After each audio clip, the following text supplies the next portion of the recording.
कई दिनों के विहार के बाद गौतम बुद्ध मगध की राजधानी राजगृह से प्रस्थान करने वाले थे।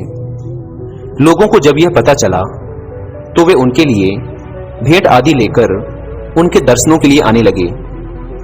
अपने शिष्यों के साथ बैठे हुए बुद्ध लोगों की भेंट स्वीकार कर रहे थे। सम्राट बिंबिसार ने उन्हें भूमि, खाद्य, वस्त्र, वाहन आदि प्रदान किए। नगर सेठों ने भी धन, धान्य और स्वर्ण आभूषण उनके चरणों में अर्पित कर दिए। सभी के दान को स्वीकार करने के लिए बुद्ध अपना दायां हाथ उठाकर स्वीकृति इंगित कर देते थे। भीड़ में एक वृद्धा भी थी। वह बुद्ध से बोली, भगवान, मैं बहुत निर्धन हूं, मेरे पास आपको देने के लिए कुछ भी नहीं है। आज मुझे पेड़ से एक आम गिरा हुआ मिल गया। मैं उसे खा ही रही थी कि तभी मैंने आपके प्रस्थान करने का समाचार सुना। उस समय तक मैं आधा आम खा चुकी थी।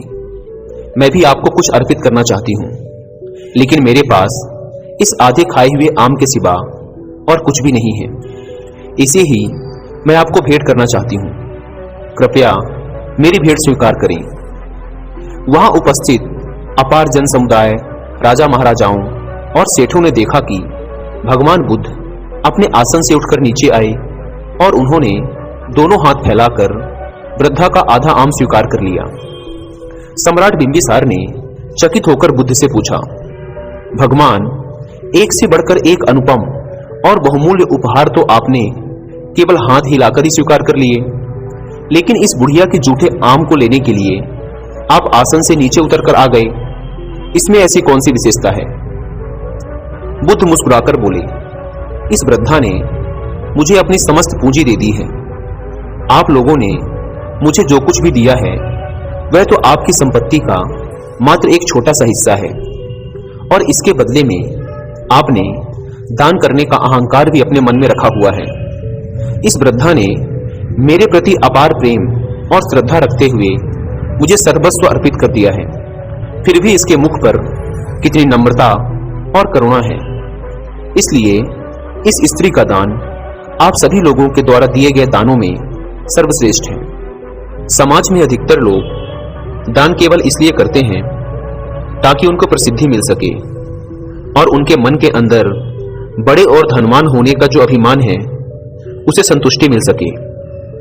जबकि सच्चे अर्थों में दान वह कहलाता है जो अभिमान रहित होकर दूसरों की भलाई हेतु दिया गया हो। जब इंसान के पास किसी एक चीज की कमी हो, लेकिन जरूरत पड़ने पर अगर वह इंसान अपनी उस वस्तु का भी एक हिस्सा दूसरों की मदद व परोपकार के लिए दान कर दे, तब उस दान का मूल्य कई गुना बढ़ जाता है।